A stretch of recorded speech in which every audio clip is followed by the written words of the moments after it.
this is the first time we are meeting after Eid. I know this Eid was very different than our Eids before, and for some of you it was your first Eid,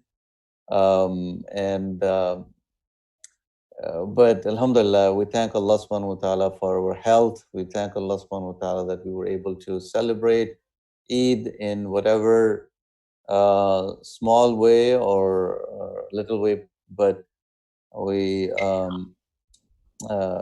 were able to fast in the month of Ramadan and gain the blessings of the month of fasting. Inshallah, we will continue with our Thursday sessions, which will be around this time. And our Sunday morning Quran class will resume, inshallah, this Sunday. Today we are very honored to have with us Imam Khalid Griggs from Winston-Salem, North Carolina. Imam Khalid, I'm happy to say that is a very good close friend of mine, and we have worked in many programs, projects, organizations together. And Imam Khalid Griggs used to live in Washington, D.C., studied here. You took Shahada in D.C. as well, Imam Khalid? Yes, and he was part of the a totally African American brothers and sisters Islamic party, and they did some great work.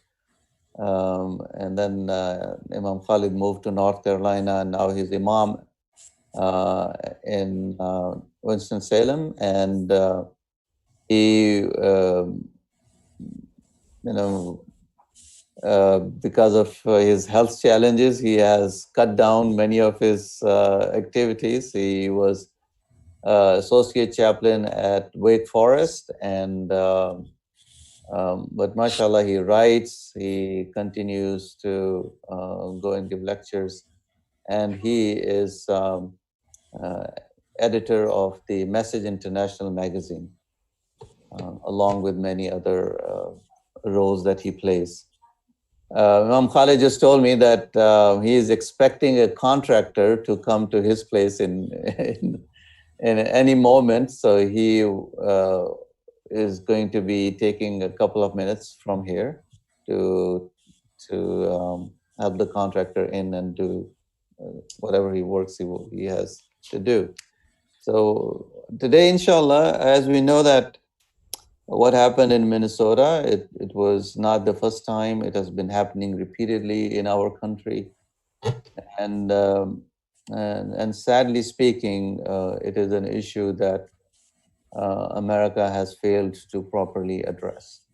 And Imam Khalid has written a lot about it, and he's with us today, inshallah, and he will address this from Islamic perspective, from the society. What are the issues in our system, in the system of this nation and country that still encourages this kind of violence? If it is being a young man just jogging in the streets and getting killed, or a person, surrounded by 4 officers fully loaded and still not letting him stand up and breathe. So it's just horrible that we all saw. So Imam Khalid Griggs, welcome to our class. Thank you. Jazakallah. Thank you so much, Brother Naeem. A'udhu billahi minash shaitanir rajeem. Bismillahir rahmanir rahim. Brothers and sisters, one of the health challenges that I've had recently has been an issue with my vocal cords. And I think it's Allah subhanahu wa ta'ala's way of telling me to shut up and reflect and read and develop my iman more.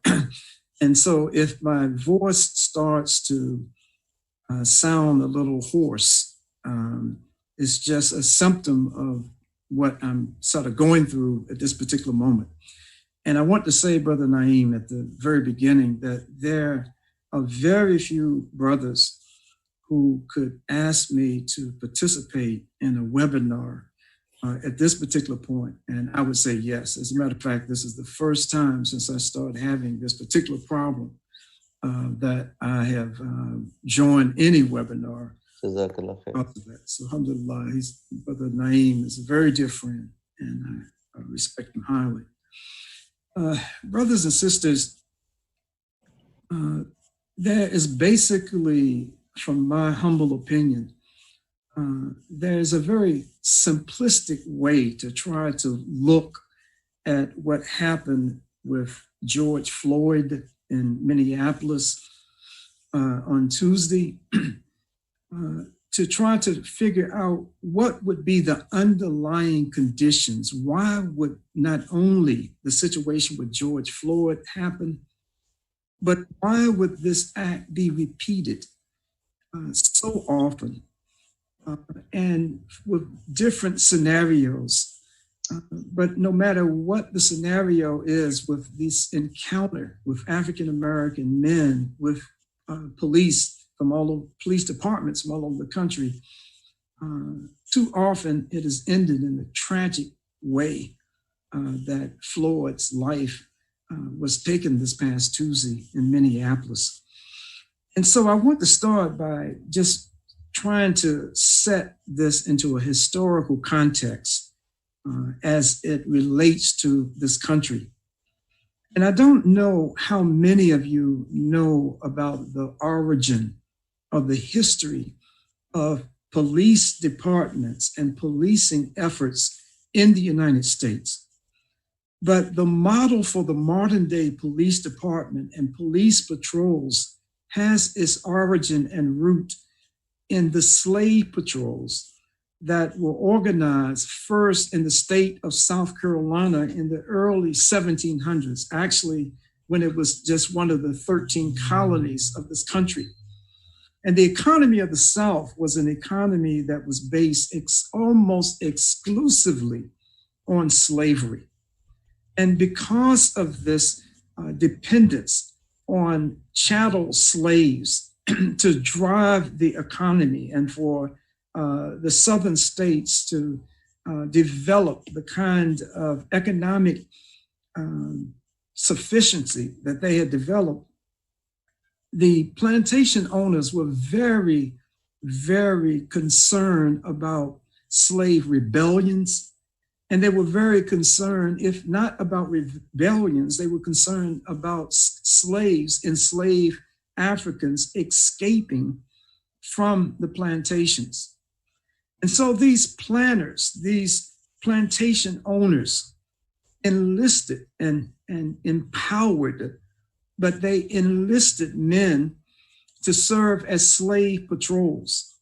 These would be individuals who would not only seek out those who had escaped from the plantation and bring them back to their owners, but they were also charged with the responsibility of enforcing order beyond the words of the plantation owner, simply meaning that these individuals had an official capacity and they were empowered by whatever colony in the South that they were a part of to terrorize, to do whatever's necessary to keep this population, this enslaved population, in line. And so from as early as the 1700s, and I think in South Carolina, these slave patrols are believed to have started in 1704. And after the end of slavery, what we find is that the model that was established in the early 1700s continued.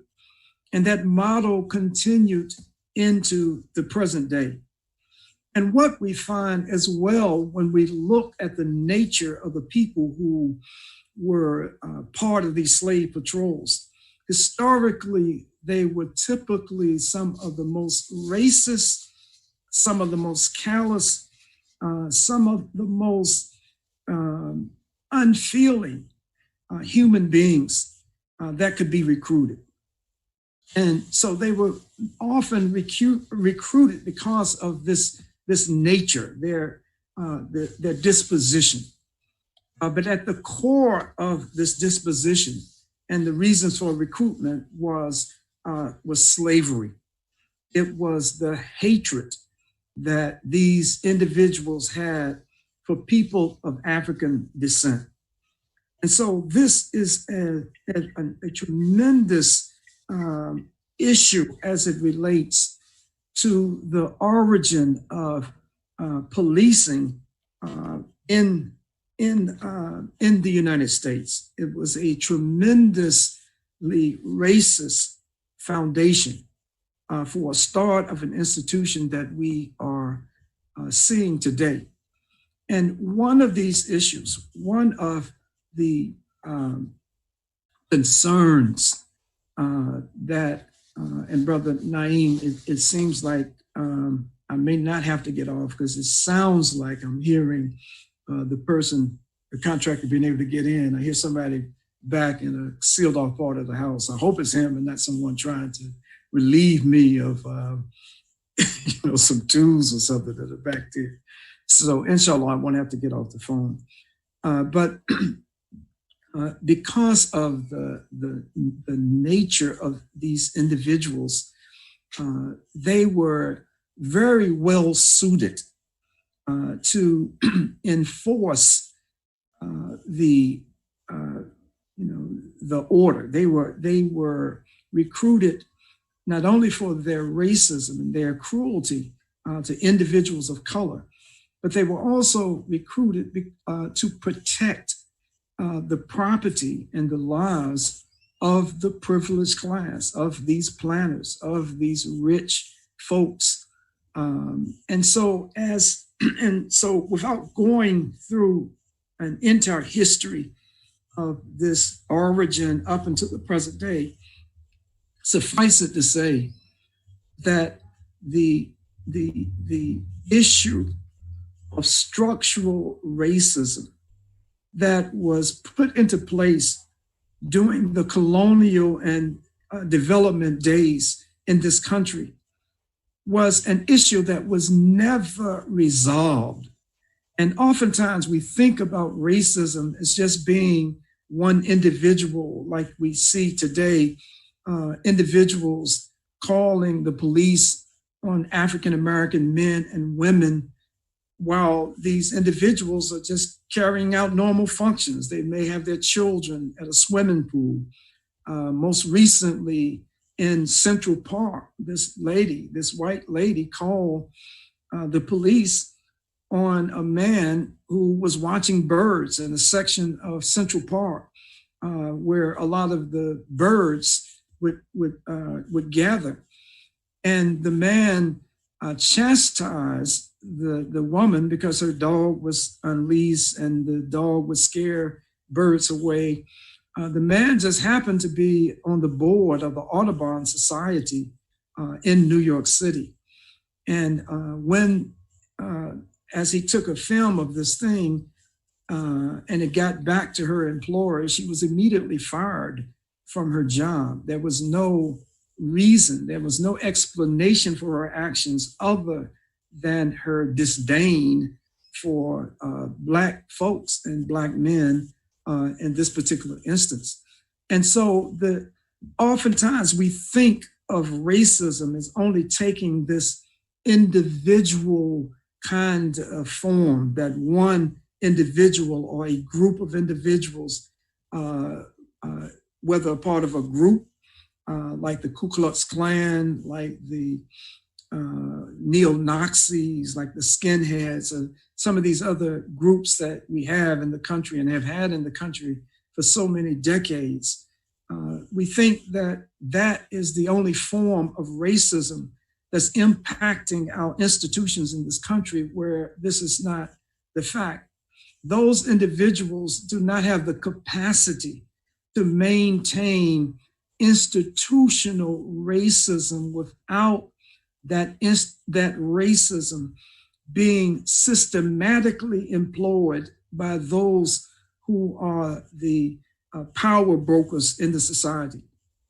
What I mean by this, as specifically as it relates to what we saw and what we're seeing unfold in Minneapolis today, is that the police departments and the Minneapolis Police Department, which is a department that has a long history of discrimination and physical abuse against people of African descent, and just like many police departments across the country, that this is an example within these police departments of structural, institutional racism that has never been dealt with in this country. Many people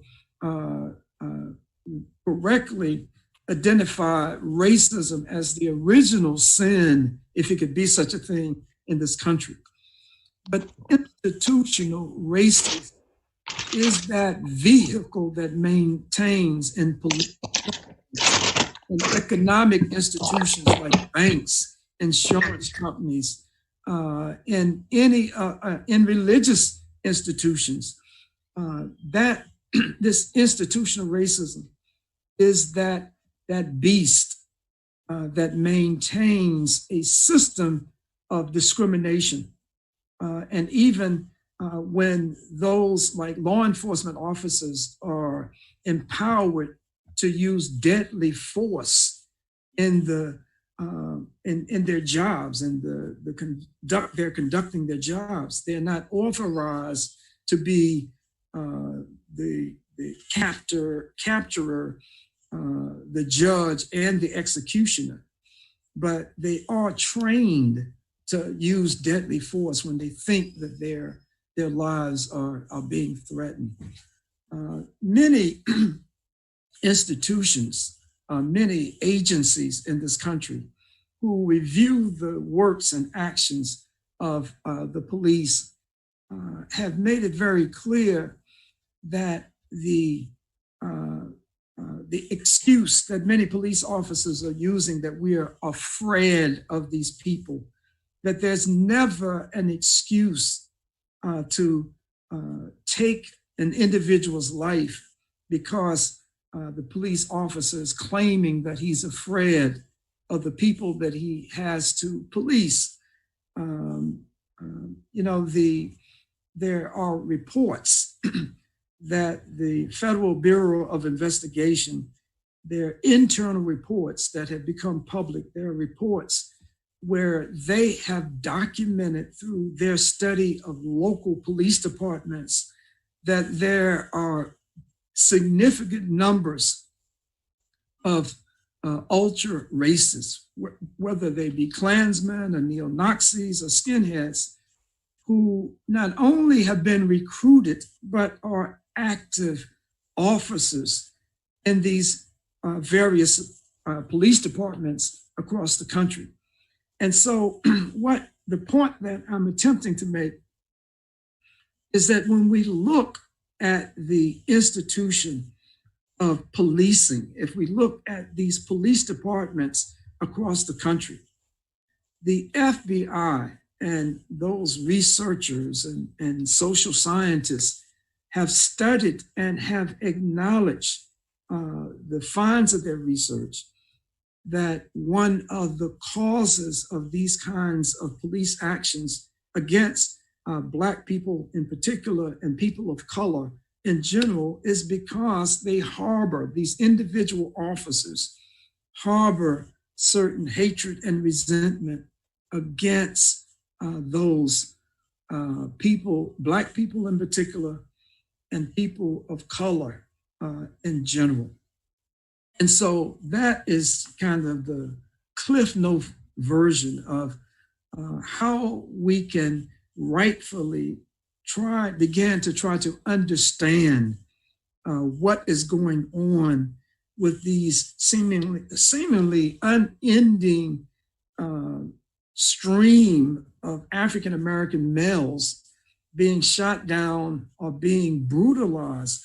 I'm sure everyone is very familiar with the very high-profile tragedy that occurred in New York City a couple of years ago with Eric Gardner, who was selling loose cigarettes or loosies in front of this building in a business area district. And police officers, what is called dogpiling, just collectively jumped on Eric Gardner. And one in particular had him down on the sidewalk. And as he pleaded for his life and appealed to this officer that I can't breathe, you're choking off my breath, he was choked out. He was actually strangled to death by the use of a chokehold that was used by this officer that was not sanctioned or authorized by the police department. If you could just, excuse me just for 1 second, I just need to send a very quick text, Brother Naeem, to let the man in the back of my house know what's going on. If you have any questions up to this point, please go on and ask the question, and I'll hear it as I do this brief text, and I'll come back and answer your question, and we'll begin to move forward, inshallah. No, Jazakallah khair. And that was a very good introduction to this this whole situation that we are witnessing in the country, and the issue of violence committed by the state against African Americans, and especially the issue that our society is facing. Now, when we, I think we're witnessing protests. Protests, happened in New York after Eric Garner was killed. Protests happened in St. Louis. Protests happened in Florida. You name it. But as you just said, that these killings are not stopping. This violence is not stopping. And what steps can we, American Muslims, take in order to not only just give our voice on this issue, but to help the nation move towards some sort of resolution? What role can we play in this? Yeah, it's a very good question, Brother Naeem.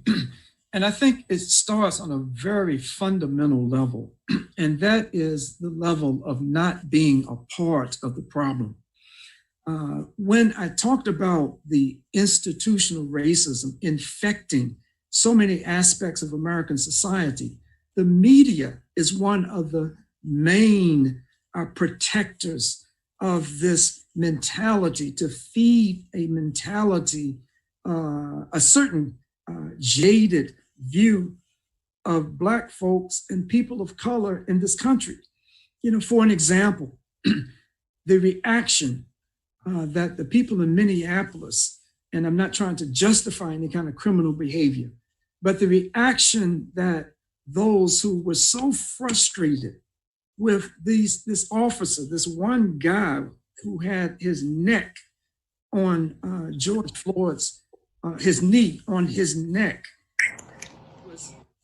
was in that position with one of his hands in his pocket, like he's being cool, looking down at a man pleading for his life, looking at him like he's a trophy, an animal that has been caught, and this is his trophy. It was a very disgusting presentation to see the video of this man, I guess we could have to call him a man, but this person, this very callous human being who displayed so little regard.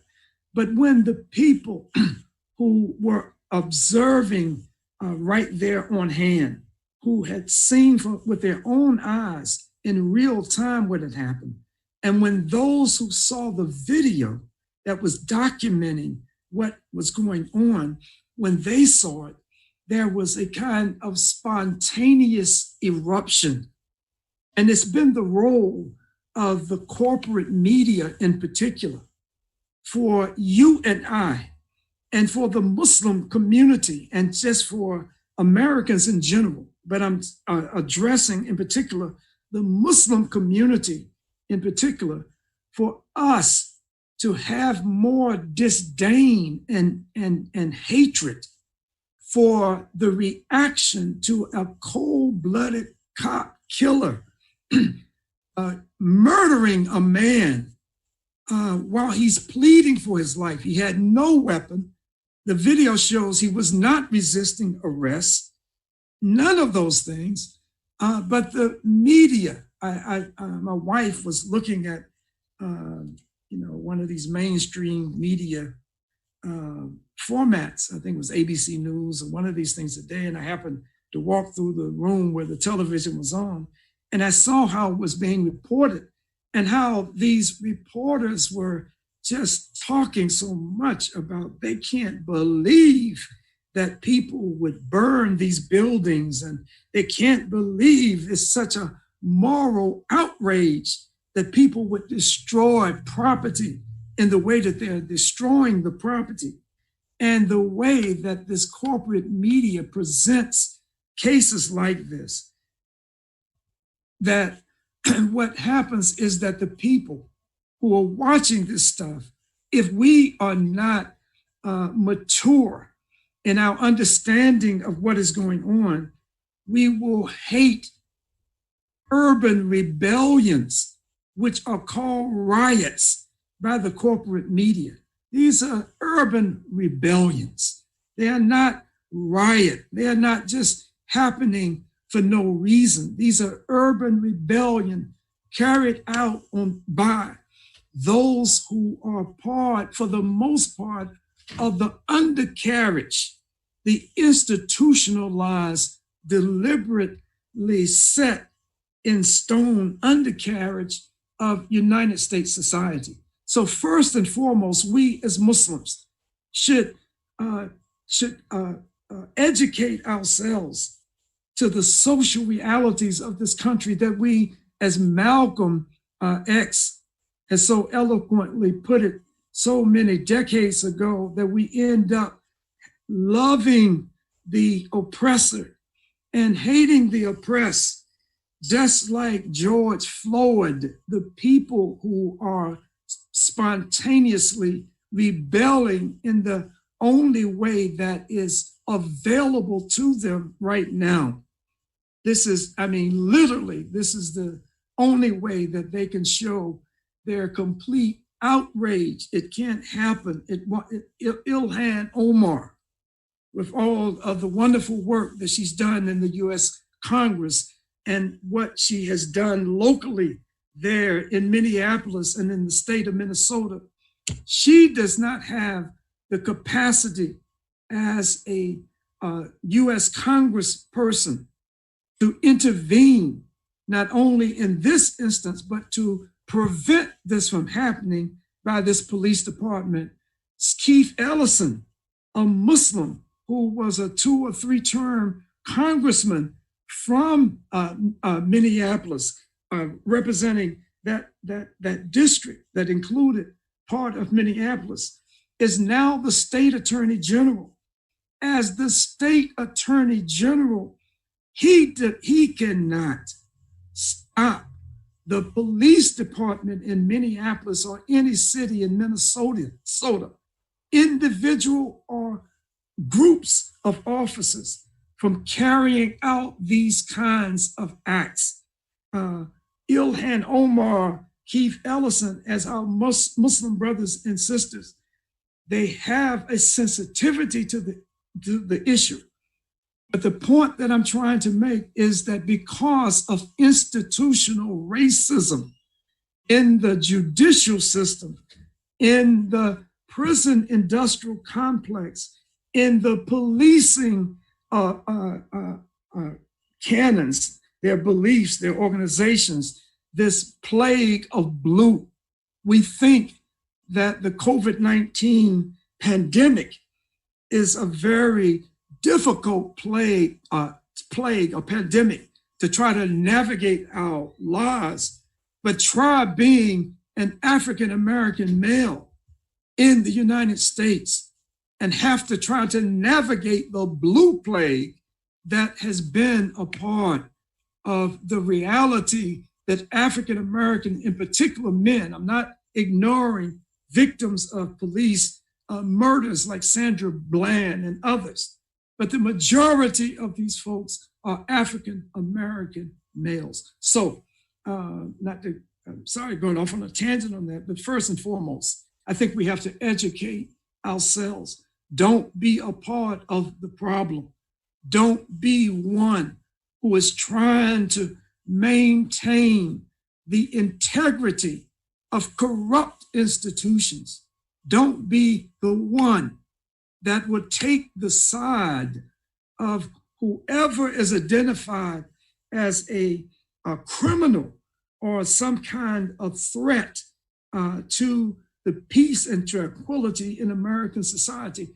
Don't be that one, because either through our silence or through our speaking out in support of racist, vile actions coming from these racist institutions, we are a part of the problem and not a part of the solution. So specifically, I suggest, and Brother Naeem, I will provide you with, and I'm sure you already have it, but I'll provide you with a reading list and maybe some videos that you can share with this wonderful group that you have. You know, inshallah, I wish you all could transport here to North Carolina and have the same kind of group led by Brother Naeem that you have there in Virginia and wherever else you all may hail from. But I think that we have to read, we have to educate ourselves. We have to, within our institutions, we have within our masajid, within our Muslim organizations, we have to raise these issues. But first, I'm not saying we have to be experts, because I'm not an expert in anything, but we don't have to be experts in this field in order to try to encourage our Muslim institutions to be on the right side of history. What we are finding today is that if it were not for a centuries-long damnation of Black people in general and African American males in particular, this issue that we find ourselves, this period that we find ourselves in, where, you know, who's the next Black guy that's going to get shot down or killed by the police, or who's the next Black guy that's going to be jogging through a neighborhood and self-professed vigilantes will shoot this person down for doing nothing other than jogging through a neighborhood. That you and I have to be a part of a solution process. It begins by educating ourselves. It begins by helping to educate other Muslims. It begins by helping to influence. These are issues that no matter how long you've been Muslim, it's part of your fitra to know what is wrong. And if you and I are so Muslim that we don't see how horrendous and how haram and how against human nature, against any precept of social justice, if you and I can't see that, it doesn't matter how long we have been Muslim. If we don't see that, something is wrong with our Islam. And so I thank Brother Naeem for allowing me to share a little bit with you guys to raise this issue, to try to raise it to the point that you feel as sincerely as I feel that this issue is an undeclared national emergency. Were it not for institutional racism, this killing of unarmed people of color, particularly Black males. It would be part of a declaration of a national emergency. All bets would be off, that this would have to be stopped, that no matter what it takes to end this kind of depraved targeting of a significant portion of the population in this country, it is nothing short of being depraved. You should join all of us, no matter how long you've been Muslim. Your natural instincts should make you feel that this is something that is totally unacceptable for any civilized society, and totally haram and unacceptable for us as Muslims, charged with responsibility of enjoining right conduct and forbidding wrong conduct, for us to sit silently and not try to take actions to stop this nonsense from continuing. Are there other questions? Jazakallah khair, Imam Khalid. You pointed out the commandment from Allah subhanahu wa ta'ala, ta'awanu al-birri wa taqwa wa la ta'awanu al-ithmi wal udwan, that cooperate and work toward in the aspects of piety and khair and good in the society, and do not cooperate in evil of any sort. And I also remind myself and all of us that Allah subhanahu wa ta'ala also reminds us in the Quran, and this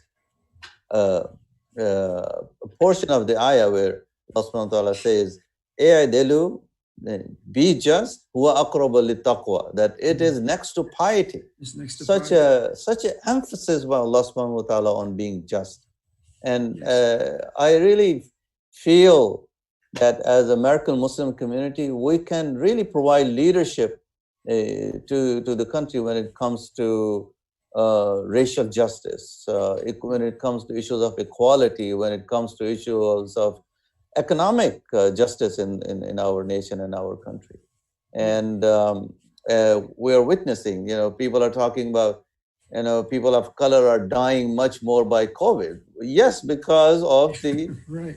Institutionalized racism that exists in the country, right. where people do not have access to have proper health care, where people are living in extreme poverty, Yep. 10 or 12 people in an apartment. So obviously they are going to get much more sicker and will be impacted by it. Exactly. Even not even having access to healthy food, all these food deserts that absolutely in communities of people of color, and it's all part of. I'm not a conspiracy guy, but it's all part of what we can aptly and correctly identify as institutional racism.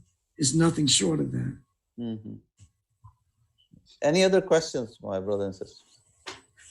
I have a question. Yes. From Imam.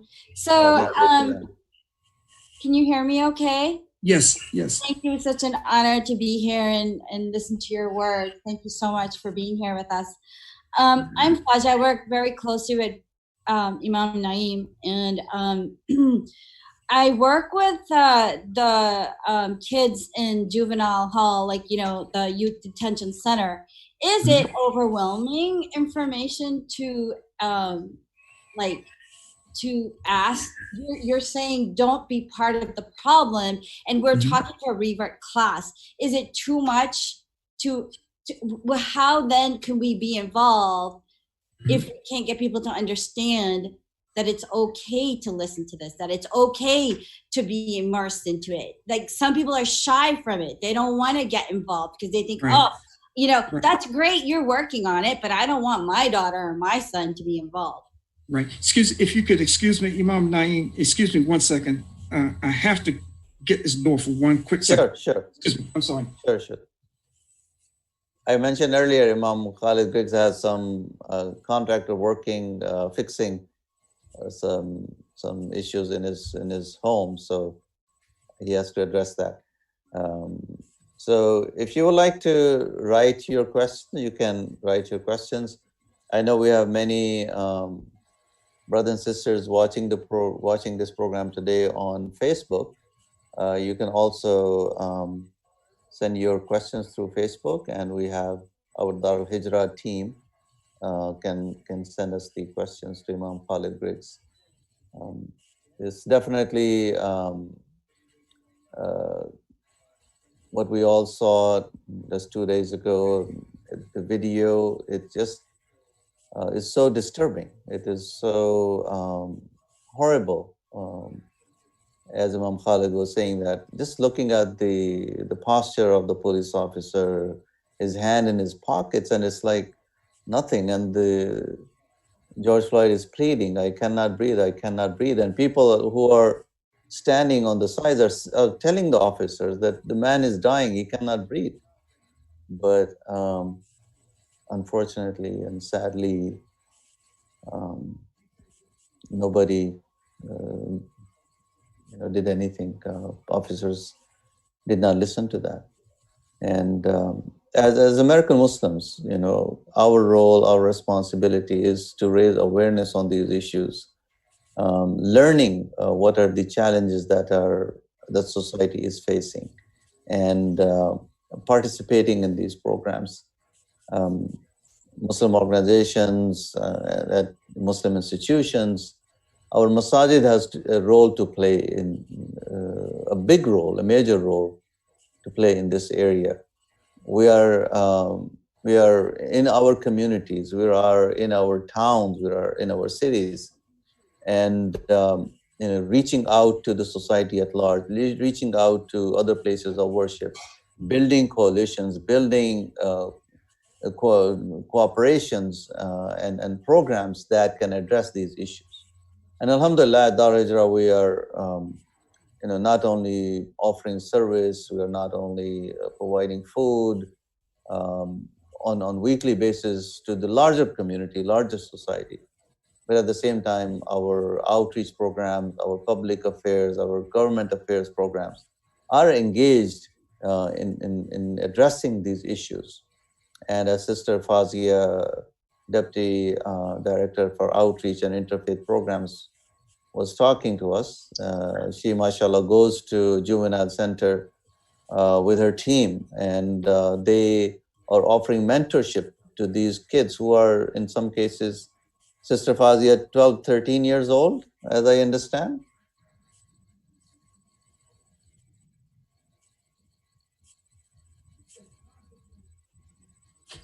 Can you hear me?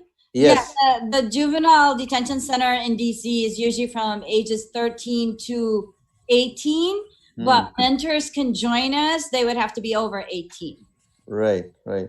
And what kind of issues you see among those kids? Sometimes it's the safest place for them to be.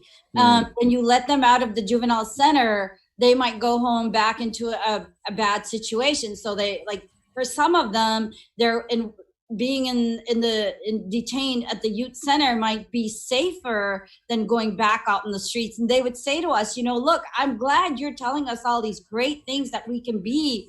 And we try to encourage them to go to college and play games with them and encourage them and educate them on different making better moral and ethical decisions. But then you put them back out in the same situation, in the same streets, and then they have to go out and buy that gun to protect themselves, or whatever it is. And that is the big thing in Washington, D.C. right now. The police, these kids will tell you, the police are not interested in our drugs or anything like that. They're interested in weapons, because that's the number one problem right now. It's the access to gun and gun violence. We have with us Brother Abdurrahman Mikhail, one of the community leaders, alhamdulillah. Brother Abdurrahman, would you like to say something? You can unmute. Is Brother Khalid Griggs back with us? Not yet. He's coming back. Okay, I just wanted to make sure I remind him of something. I haven't spoken to him in over 25 years, and I want to make sure I connect with him before we end. But one of the things that I see, this is a very old problem, And as I was sitting there listening to Brother Khalid Griggs, it was like I was having this extra weight coming on me, remembering all this trauma coming on me about all these deaths that I remember and all the trauma that we suffered as people of color in this community. And one of the things that I've seen, and we're becoming more educated on it as Muslims, is that we used to think we would not be affected by it because we were separate. Brother Khalid Griggs, I wanted to remind you, I haven't spoken to you in over 25 or 30 years. I'm originally from Cleveland, Ohio. Oh, yes, Mikael. Yes. I remember now, man. I'm looking at you and I said, I know that brother from somewhere, man. So it's been so many how you years, doing? And alhamdulillah, I'm busy with Al-Hijrah now. I've been in Virginia for about 13 years. But I was telling him that I felt traumatized as you were speaking, because these are things that we've been talking about in our community for many years. And you were traumatizing me because I was remembering all these deaths and all these things that were going on and how it has affected me. But the other thing I was saying, part of our problem as Muslims is that we thought that we were separated from this because it was affecting somebody else besides us.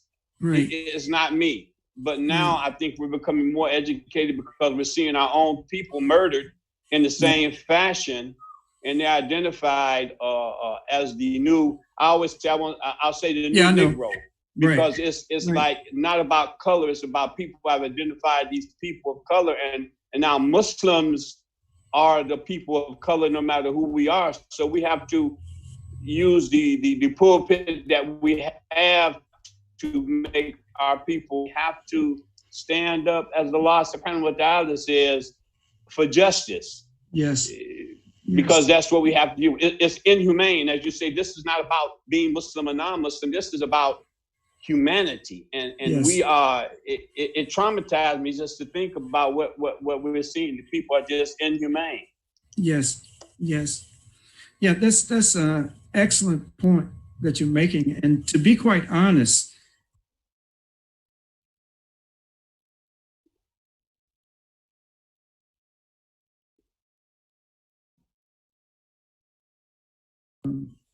Ahmed Arbery, coming so close behind the jogger who was chased down and shot and killed, it was depressing. I mean, not, inshallah, I'm hoping it wasn't clinically depressing for me, but it was very depressing. First, this man being chased down and killed, and then this police officer. The visual, I mean, I don't know if you all have seen any portion of this video, but to just look at the expression on this man's face, it's almost like a soulless person for someone on the ground pleading for their life. And he's, this is what he's doing. But it wasn't the first racially motivated incident that this joker has been involved in. He and one of the other officers with him had been involved in a number of racially motivated incidents like this, but not resulting in death the way that this one had. So one point, Brother Mikael, that you made about the awakening and the epiphany that many Muslims are having now in this country, that my income, my job, my status as a doctor or whatever is not a guarantor that I'm not going to be treated like the other. And Brother Imam Naeem, can I get real for 1 second? Sure. I don't want anyone to get angry with me, and I'm not trying to insult anybody. No, we are just trying to be honest, and this is the topic. It's a difficult topic, but we have to be honest. Okay, so being honest, I think with many of our immigrant Muslim brothers and sisters, depending on the country that they come from, they have been granted honorary white citizenship coming into the country by being classified as being white. And so this kind of honorary citizenship is something that is part of a continuing institutional racist system. Mm-hmm. Brother Naeem and Imam Naeem and I spent a couple of weeks together in South Africa. And one of the major concerns that I had with many of our Southeast Asian brothers, and they're living in South Africa, that I even expressed to some of them that they had to be careful not to take the place of that former ruling class, white class, that classified them in a colored or Indian category. And because of that, their status was socially above the Black African indigenous people. And so I think that we have to be careful in this country, our brothers and sisters, that because certain amenities and certain access has been granted because you're not Black. You can be anything in this country other than being Black, well, at least I ain't Black. I got that going for me. We have to be careful that that doesn't become a part of our collective consciousness in the Muslim community. Because when that mentality sets in, we will never be able to feel and to hurt and to cry for other people of color, particularly these African Americans who are suffering and going through this period since being forcibly brought to America. It stopped. It's just taken different forms over the years. But so we have to be careful not to embrace this idea about, well, at least I ain't Black, so that must means I'm ahead of them. And as long as we have this false idea, notion about ourselves, then we cannot empathize. We have a president in office today that seems to be incapable of empathy. And so there's certain characteristics and qualities that a person has to possess in order to feel empathy for other people.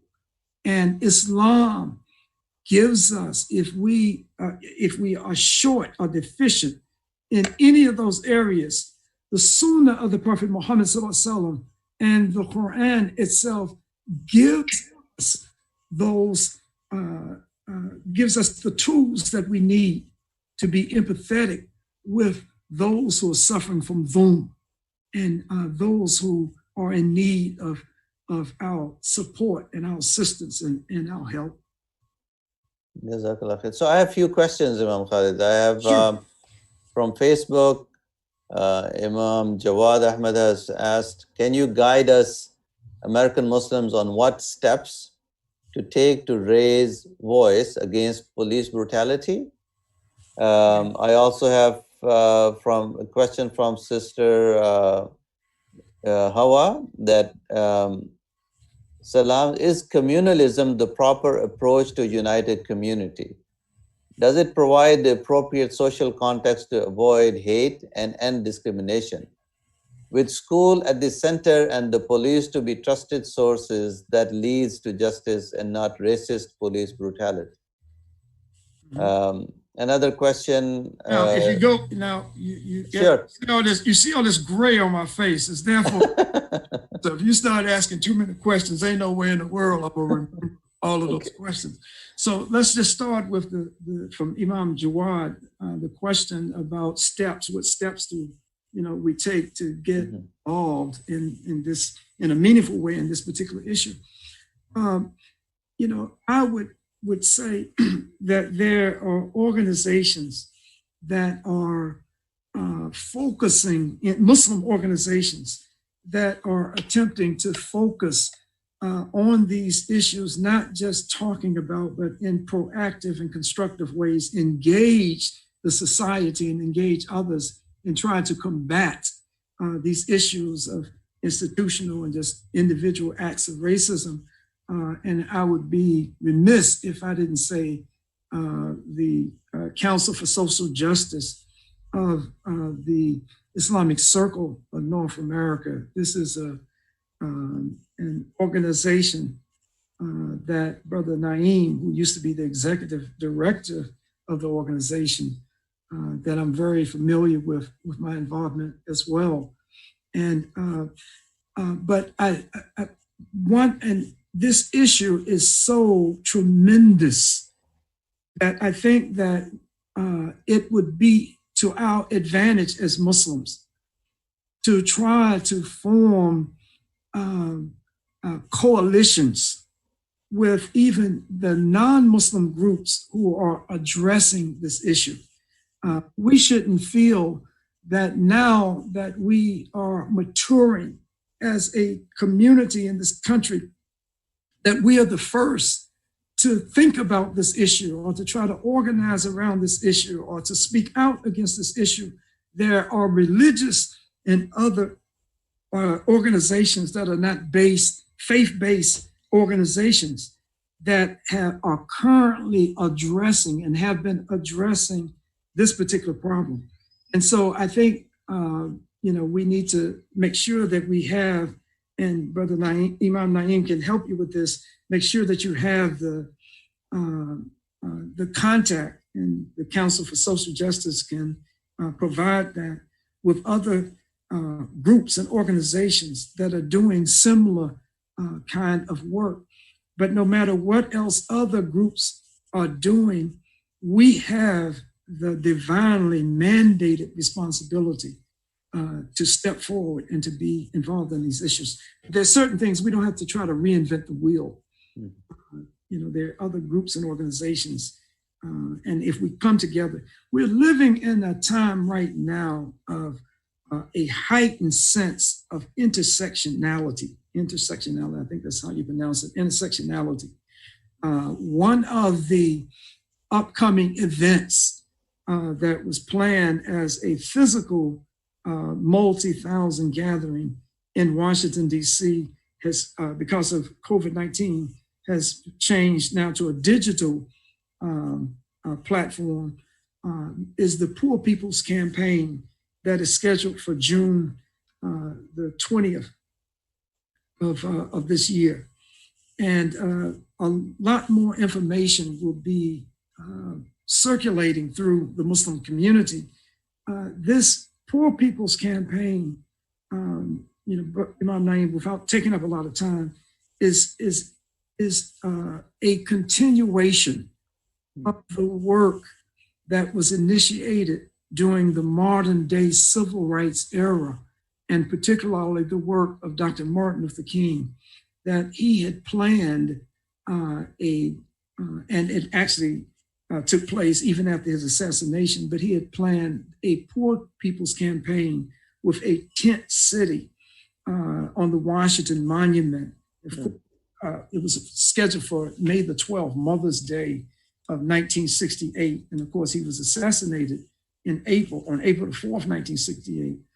But this was an attempt on the part of Dr. King to have a more assertive, a more aggressive, he said in this buildup to this event, that we don't have to go begging the congressmen and begging the senators to please do something for us, that we should go with the understanding that there's certain human rights. And it was almost sounding like Al-Hajj Malik Shabazz, Malcolm X, that we should go with certain understanding that we have certain human rights that shouldn't have to be legislated to anybody. So let's start at that point of recognition and move forward.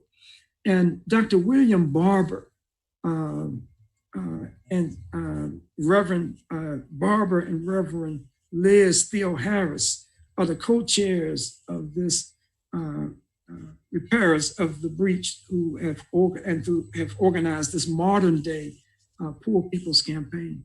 And so I would encourage you all to register for it. The Council for Social Justice is, we're about to really put a lot of information out there about that. We are one of the co-sponsors of the event. And in the next few days, there'll be a lot of information that Imam Naeem and Brother Mikael and others will have to see how you can plug into this process. Inshallah. So, simple answer, the short one is through making strategic coalition, working in strategic coalitions. There's a difference because many Muslims have as I think, the misunderstanding that coalition and alliance are the same thing.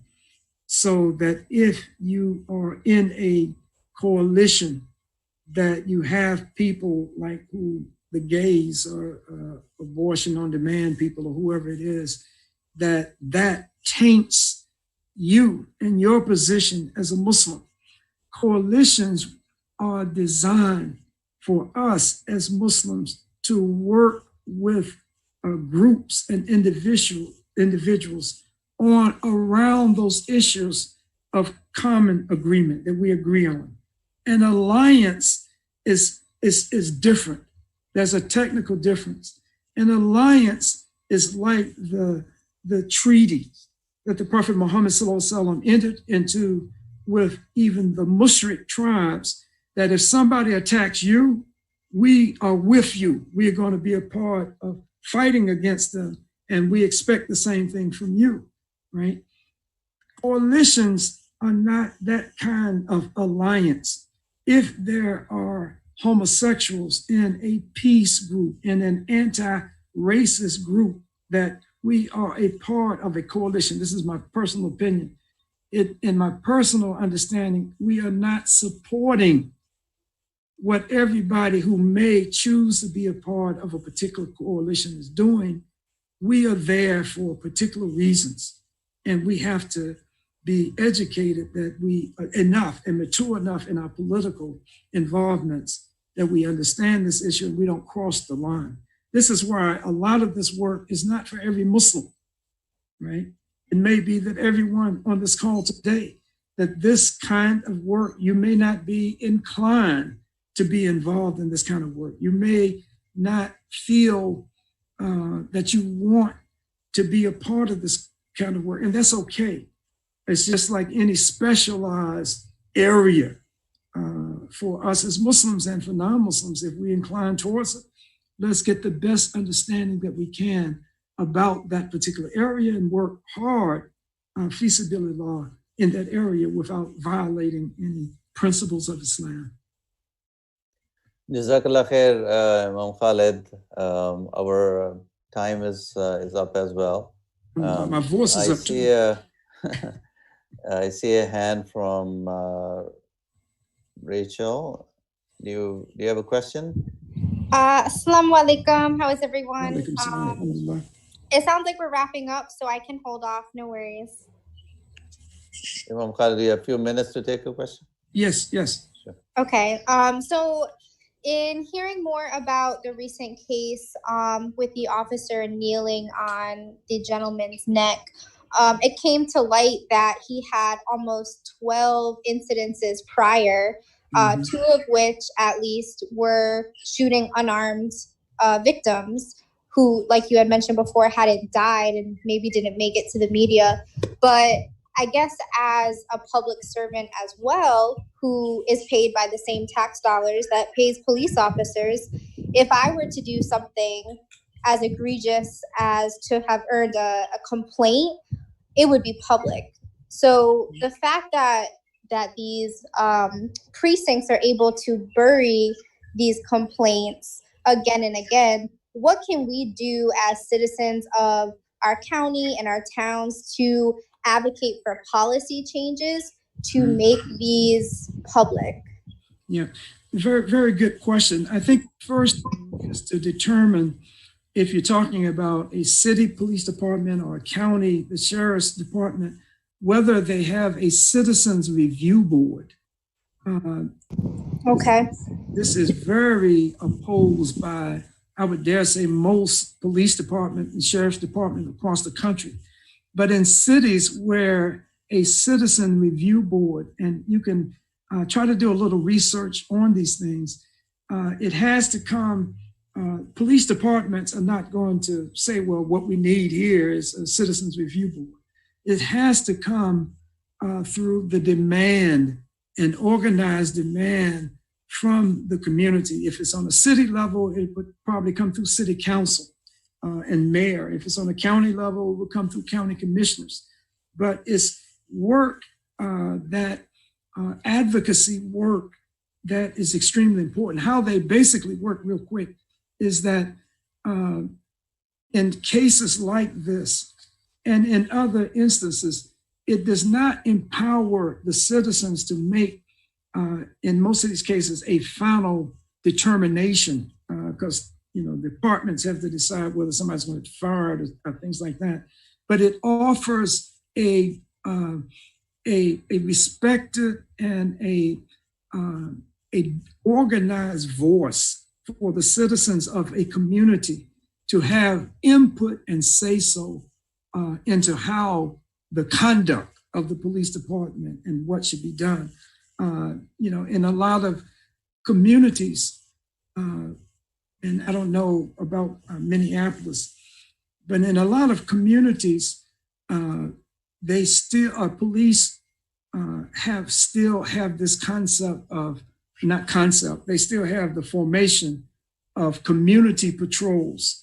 Community patrols are essential for any city or area so that the policemen who are in a particular area are walking the beat. They know the people in the area. The people in the area know them.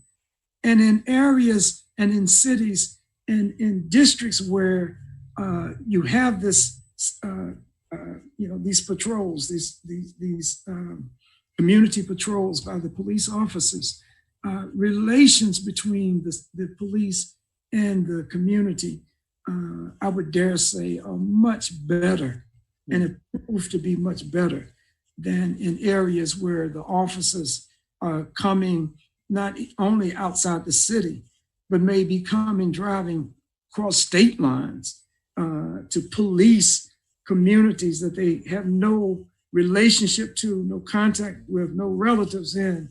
And this is just a part of what contributes to these bad relationships between the community and the citizens and the police department when there's no connection.